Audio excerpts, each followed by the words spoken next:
Halo teman-teman semua, perkenalkan aku Ivan Naindar Pratiwi Theodore dari Program Studi Manajemen Konferensi dan Event di STPNHI Bandung. Jadi hari ini aku bakal ngepresentasiin tentang materi fotografi. Kita langsung. Yang pertama adalah definisinya. Nah, kata fotografi ini berasal dari dua kata Yunani kuno, yaitu foto yang artinya cahaya dan grafos yang artinya menggambar. Nah, kalau diartiin itu sebagai menggambar dengan cahaya. Dalam KBBI, fotografi diartikan sebagai seni dan penghasilan gambar dan cahaya pada film atau permukaan yang dipekakan. Secara umum, fotografi ini bisa diartikan sebagai proses atau metode untuk menghasilkan gambar atau foto dari suatu objek dengan merekam pantulan cahaya yang mengenai objek tersebut pada media yang peka cahaya. Lanjut ke sejarah fotografi.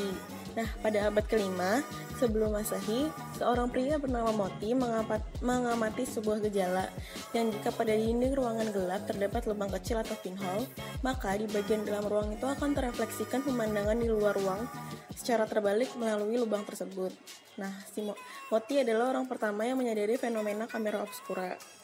Lalu, beratus-ratus tahun kemudian, pada 1725, seorang peneliti bernama Johann Henry Schultz, dia meneliti tentang proses kimiawi dengan menggelapkan larutan garam perak dengan bantuan sinar atau cahaya. Lalu pada tahun 1802, Thomas Wedgwood dari penelitiannya menggunakan kertas dan kulit putih yang dilapisi dengan perak nitrat untuk membuat gambar pertama dan memperhatikan bahwa kulit ternyata lebih sensitif terhadap cahaya. Tetapi bahan kimia yang digunakan tidak cukup sensitif dan membutuhkan terlalu banyak waktu untuk menunjukkan efek apapun. Lalu 1824, seorang seniman litografi Prancis bernama Joseph Nicephore Niepce setelah 8 jam mengekspos pemandangan dari jendela kamarnya melalui proses yang disebut heliografur dan melahirkan sebuah gambar yang kabur. Ia melanjutkan percobaannya hingga pada tahun 1826 menjadi sejarah awal fotografi yang sebenarnya.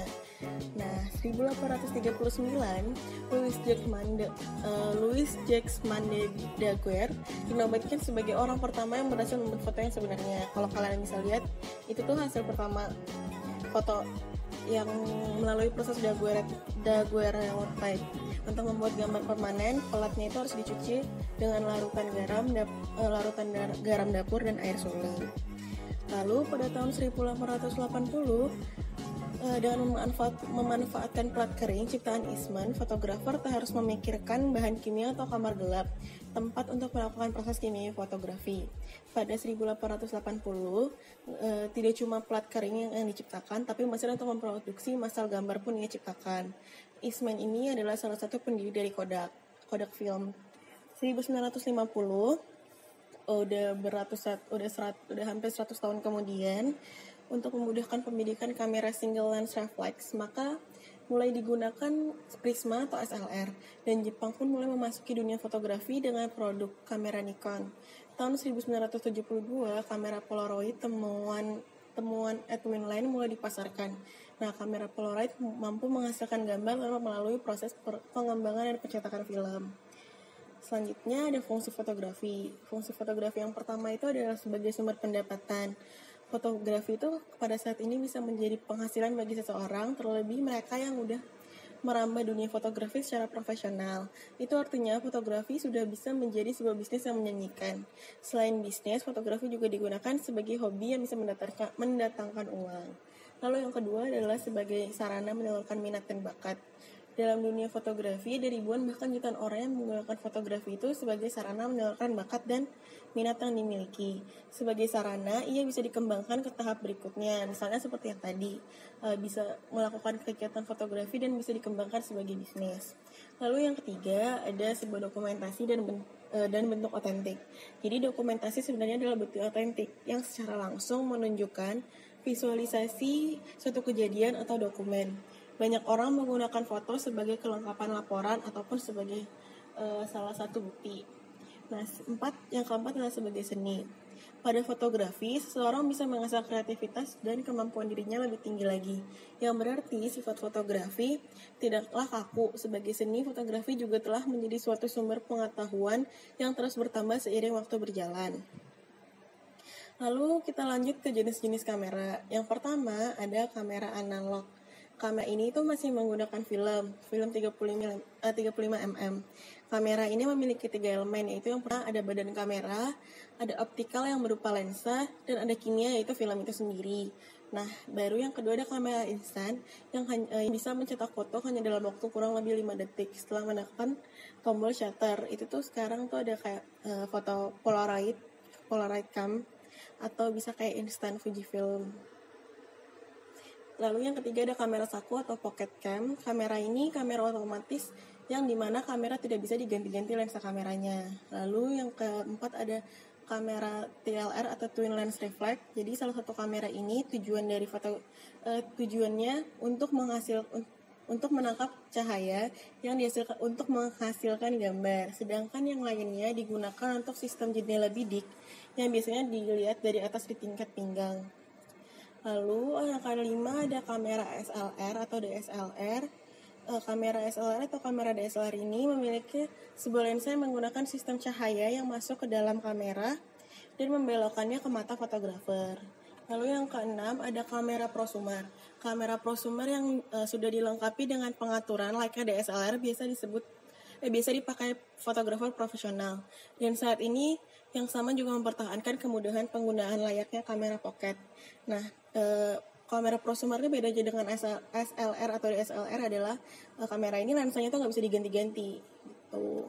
Ya, lalu yang ketujuh ada kamera mirrorless. Kamera mirrorless ini adalah kamera yang tidak memiliki cermin dan jendela bidik optik seperti kamera DSLR, namun kualitas gambarnya setara karena image sensor yang digunakan sama besar. Lalu ada jenis-jenis lensa. Yang pertama ada lensa kit. Lensa kit ini adalah lensa bawaan dari kamera itu sendiri. Ukurannya 18-15 mm. Salah satu kelebihan dari lensa kit adalah fleksibilitas. Jadi kita tuh gak usah ganti-ganti lensa untuk memperoleh jarak fokal lensa sesuai dengan yang diinginkan.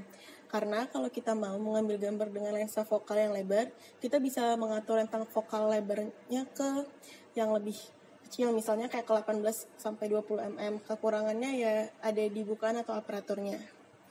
Lalu yang kedua itu ada lensa fix. Lensa fix itu lensa yang tidak memiliki elemen yang bergerak, fokal length yang tetap, dan aparatur yang tetap. Salah satu keunggulan utama dari lensa fix ini adalah hasil foto yang terlihat tajam. Itu kalian bisa lihat di hasilnya di bawah. Bentuk fisiknya yang ringkas memudahkan lensa fix untuk digunakan dalam situasi apapun, seperti portrait, landscape, dan lainnya. Lalu yang ketiga ada wide angle lens atau lensa sudut lebar. Lensa sudut lebar atau yang sering disebut juga dengan lensa wide angle adalah salah satu jenis lensa yang pada kamera memiliki makna lebar. Artinya bisa mencakup sudut gambar yang luas sehingga lensa ini bisa memasukkan area yang luas dalam suatu bidang foto. Lensa ini cocok untuk foto landscape. Lensa ini memiliki ukuran 17 mm sampai 40 mm. Kalian bisa lihat hasilnya di samping situ. Lalu ada lensa tele. Lensa tele ini memiliki ukuran sekitar 70 mm bahkan lebih. Lensa ini menghasilkan distorsi paling kecil sehingga menjadikannya pilihan yang paling bagus untuk foto portrait.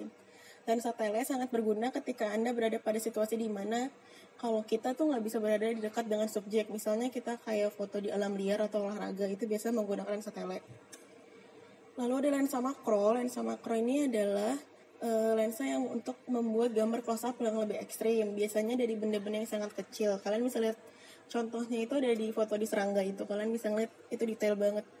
Lensa ini memungkinkan untuk lebih dekat dengan subjek daripada lensa biasa yang tetap untuk mempertahankan fokus yang tajam. Tapi kelemahannya adalah karena harus begitu dekat dengan subjek, maka kita tetap harus menjaga kamera agar tetap stabil sehingga terkadang kita tuh harus menggunakan tripod. Lalu yang keenam ada lensa fisheye. Lensa fisheye itu lensa ultra wide angle dengan panjang fokus kurang dari 15 mm. Lensa ini cenderung memiliki jarak pandang 180 derajat. Segala sesuatu yang ada dalam foto terlihat menyimpang sedangkan subjek akan tampak jauh lebih besar dari biasanya. Lensa ini sangat berguna untuk memotret olahraga dan pemandangan. Kalian bisa lihat contohnya ada di situ. Lalu ada jenis-jenis angle. Yang pertama itu ada frog eye. Jadi kalau frog eye itu teknik syuting mengambil gambar dengan posisi kamera disejajarkan dengan bagian alas atau bawah objek dan posisinya lebih rendah dari dasar objek. Hasil gambar yang diambil menjadi sangat besar. Nah, kalian bisa melihat itu contohnya. Yang kedua ada low angle, merupakan pengambilan gambar dengan sudut arah bawah objek yang memberikan kesan objek membesar. Posisi kamera kan selalu miring ke atas, jadi semakin mempertegas bahwa sebuah objeknya itu besar. Yang ketiga itu eye level. Eye level ini mengambil posisi sejajar dengan objek. Dengan teknik eye level, maka gambar yang direkam menunjukkan tangkapan pandangan mata orang yang berdiri sejajar dengan objek. Ketinggian dan besarnya objek jadi sama dengan subjek dan disebut juga teknik normal shot karena ini tuh setara sama kita. Lalu ada high level. High level ini teknik pengambilan gambar mengambil posisi di atas objek. Bagian kepala objek akan terlihat lebih besar daripada kakinya. Posisi kamera high angle akan selalu miring ke bawah.